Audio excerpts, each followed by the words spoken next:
എന്തിനാണ് ഈ സിക്കിമിൽ തന്നെ മന്ത്രി സ്റ്റിക്ക് ഓൺ ചെയ്യുന്നത്? നമ്മുടെ ആവശ്യം എന്താണ്? LDFന്റെ പ്രകടന പത്രികയിൽ പറഞ്ഞിരിക്കുന്ന 700 നിങ്ങളാക്കി കൊടുക്കുമോ? 232 സഫീഷ്യന്റ് ആണെങ്കിൽ ഞാൻ ശ്രീമതി വീണ ജോർജിനെ വെല്ലുവിളിക്കുകയാണ്. ഇപ്പോ പാട്ടവറക്കികൾ എന്നൊക്കെയാണല്ലോ ഈ സമരക്കാരെയൊക്കെ വിളിക്കുന്നത്. ആ സമരക്കാരോടൊപ്പം ഞാനും ബക്കറ്റ് പിരിവ് നടത്തി ഒരു 232 രൂപ ശ്രീമതി വീണ ജോർജിന് കൊടുക്കുക. 232 രൂപ സമരസമിതിക്ക് വേണ്ടിയും ഞങ്ങൾ എല്ലാവരും കൂടെ ബക്കറ്റ് പിരിവ് നടത്തി കൊടുക്കാം. ആ 232 രൂപ കൊണ്ട് ശ്രീമതി വീണ ജോർജ് ഒരു മാസം ഒന്ന് ജീവിച്ച് കാണിക്കാം 7000 രൂപ കൊണ്ട്. നമ്മൾ സിക്കിമിന്റെ കാര്യം പറയാനുള്ള കാരണം എന്താണ്? ശ്രീമതി വീണ ജോർജും അതുപോലെ തന്നെ ഇടതുപക്ഷ മുന്നണിയിൽ നിൽക്കുന്ന മന്ത്രിമാരും അവരുടെ നേതാക്കന്മാരും ഒക്കെ പറയുന്നത് ഇന്ത്യയിൽ തന്നെ ആശാ വർക്കർമാർക്ക് ഏറ്റവും അധികം വേതനം കൊടുക്കുന്ന സംസ്ഥാനം കേരളമാണ്. അപ്പോഴാണ് നമ്മൾ ചോദിക്കുന്നത്, അപ്പോൾ സിക്കിമോ? അപ്പോൾ സിക്കിമിൽ 10000 രൂപ ആക്കി എന്നുള്ളത് ഇന്ത്യൻ പാർലമെന്റിൽ നമ്മൾ അന്തരീക്ഷത്തിൽ നിന്ന് കൊണ്ടുവന്ന എന്തെങ്കിലും തെളിവല്ല. ഇന്ത്യൻ പാർലമെന്റിൽ ബഹുമാനനായ ലോക്സഭാംഗം ശ്രീ ഡീൻ കുര്യാക്കോസ് ചോദിച്ച ചോദ്യത്തിന് ഇന്ത്യയുടെ ആരോഗ്യ വകുപ്പ് മന്ത്രി കൊടുത്തിരിക്കുന്ന മറുപടിയിലാണ് ഓരോ സംസ്ഥാനങ്ങളുടെ ഓരോ പ്രതിമാസം കൊടുക്കുന്ന വേതനം വെച്ച് നോക്കുമ്പോൾ സിക്കിമിന് 10000 രൂപയാണെന്ന് പറയുന്നത്. അപ്പോൾ അതൊന്ന്. 2, സിക്കിം സർക്കാർ തന്നെ പുറത്തിറക്കിയിരിക്കുന്ന ഒരു ഉത്തരവ് 1/10/2022 1/10/2022 ഇറക്കിയിരിക്കുന്ന ഒരു നോട്ടിഫിക്കേഷൻ ഉണ്ട്. ആശാ വർക്കർമാരുടെ വേതനം 6000 നിന്ന് 10000 ആക്കി വർദ്ധിപ്പിച്ചു എന്നുള്ളത്. അപ്പൊ ഈ ഒരു ഉത്തരവും പാർലമെന്റിൽ വെച്ചിരിക്കുന്ന ചോദ്യത്തിനുള്ള മറുപടിയുമാണ് നമ്മൾ ഈ പൊതുസമൂഹത്തിന് മുന്നിലേക്ക് ആ വിഷയത്തിൽ മാത്രമായിട്ട് കേരളത്തിലെ ആരോഗ്യവകുപ്പ് മന്ത്രി ഇങ്ങനെ കിടന്ന് ചുറ്റിക്കറങ്ങുന്ന എന്തിനാണ് നമുക്ക് മനസ്സിലാകുന്നില്ല.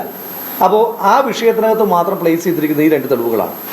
അപ്പോൾ ആരോഗ്യവകുപ്പ് മന്ത്രി പറഞ്ഞത് അവർക്ക് സിക്കിമിൽ നിന്ന് കിട്ടിയ വിവരം അങ്ങനെയല്ല. അപ്പൊ കഴിഞ്ഞ ദിവസം മനോരമയിൽ ഒരു വാർത്ത പ്രസിദ്ധീകരിച്ചിരുന്നു. അതുമായി ബന്ധപ്പെട്ട് ആരോഗ്യവകുപ്പ് മന്ത്രി മനോരമയ്ക്കെതിരെ പോസ്റ്റ് ഇട്ടിരുന്നു. ഇന്ന് മനോരമയിൽ തന്നെ കൊടുത്തിരിക്കുന്ന വാർത്ത, ഡോക്ടർ നമിത എച്ച് സുബ്ബ അവര് സിക്കിമിലെ സമഗ്ര പ്രാഥമിക ആരോഗ്യ സംരക്ഷണ പദ്ധതിയുടെ പ്രോഗ്രാം ഓഫീസറാണ്.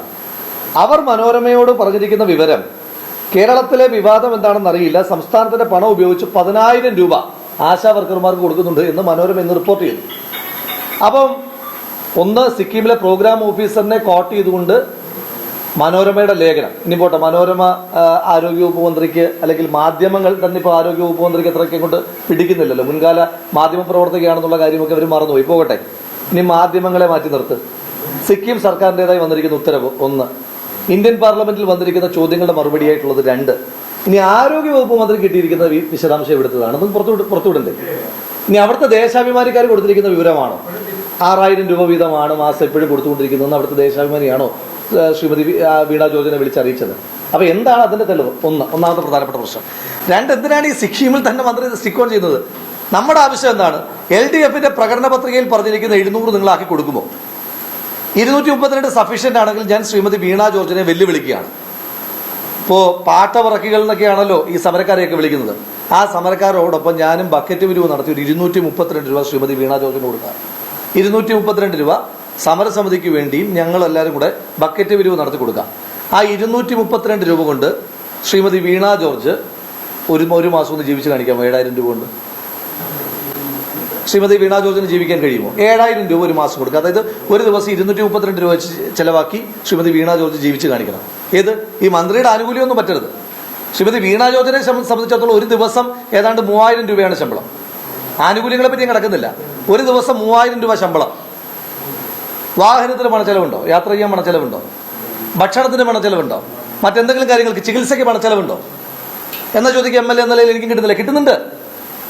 ഇത്തരം ആനുകൂല്യങ്ങളൊക്കെ ഒരു നിയമസഭാ സാമാജിക നിലയിൽ എനിക്കും കിട്ടുന്നുണ്ട്. എന്നേക്കാൾ കൂടുതൽ ശ്രീമതി വീണ ജോർജിന് കിട്ടുന്നുണ്ട്. പക്ഷെ നമുക്ക് കിട്ടുന്നത് കൊണ്ട് 7000 രൂപ കൊണ്ട് നമുക്ക് വോട്ട് ചെയ്ത മനുഷ്യന്മാരെല്ലാം ജീവിച്ചോണം എന്ന് കൽപ്പന ഇറക്കുന്നത് അങ്ങേയറ്റം ഫ്യൂഡലിസ്റ്റിക്കാണ്. അപ്പൊ അതുകൊണ്ട് ഈ വിവാദത്തിലൂടെയൊക്കെ ശ്രീമതി വീണ ജോർജ് എന്താണ് ഉദ്ദേശിക്കുന്നതെന്ന് ഒന്ന് വ്യക്തമാക്കണം. 2, അവർക്ക് കിട്ടിയ കണക്ക് പുറത്തു വിടണം. അപ്പൊ നമുക്കത് വീണ്ടും ചലഞ്ച് ചെയ്യാമല്ലോ. അവർക്ക് 6000 രൂപ വീതമാണ് സിക്കിം സർക്കാർ കൊടുക്കുന്നതെന്നുള്ള തെളിവ് അവർ പുറത്തു വിട്ടാൽ നമുക്ക് ഇന്ത്യൻ പാർലമെന്റിനെ തെറ്റിദ്ധരിപ്പിച്ചു ആരോഗ്യവകുപ്പ് മന്ത്രി. കേന്ദ്ര ആരോഗ്യവകുപ്പ് മന്ത്രി ഇന്ത്യൻ പാർലമെന്റ് തെറ്റിദ്ധരിപ്പിച്ചു. നമുക്ക് അടുത്ത വിഷയത്തിലേക്ക് കിടക്കാം. ഇനി 2, സിക്കിമിനെ പറ്റി മാത്രം സിക്കിമിനെ പറ്റി ഇപ്പോൾ സംസാരിക്കുന്നുണ്ട്, സന്തോഷം. ആന്ധ്രയെ പറ്റി എന്താ മിണ്ടാത്തത്? ആന്ധ്രയിൽ 10000 ആക്കിയില്ലേ? ഈ അടുത്ത് കേരളത്തിൽ സമാനമായ ഒരു സമരം കർണാടകയിൽ നടന്നപ്പോൾ അവിടുത്തെ കർണാടക സർക്കാർ മുഖ്യമന്ത്രി സമരപ്പന്തലിൽ പോയി 10000 ആക്കിയില്ലേ? ഇനി ആന്ധ്രയിൽ മെറ്റേണിറ്റി ലീവ്, ശമ്പളത്തോടു കൂടിയ മെറ്റേണിറ്റി ലീവ് ആന്ധ്ര സർക്കാർ അനുവദിച്ചില്ലേ? പശ്ചിമ ബംഗാളിൽ ആശാ വർക്കർമാർ പിരിഞ്ഞു പോകുമ്പോൾ 5 ലക്ഷം ആക്കിയില്ലേ? എന്താ ഇതിനെപ്പറ്റി ഒന്നും കേരളത്തിന്റെ ആരോഗ്യവകുപ്പ് മന്ത്രി മിണ്ടാത്തത്? അപ്പൊ അതുകൊണ്ട് ഈ സാധു മനുഷ്യർ സമരപന്തലിരിക്കുന്ന അവരെ അധിക്ഷേപിക്കുകയും അവർക്ക് ആനുകൂല്യം കിട്ടാതിരിക്കാനും മാത്രം ഉള്ള ഈ ഫോൾസ് ഈഗോ കേരളത്തിന്റെ ആരോഗ്യവകുപ്പ് മന്ത്രി വിടണം.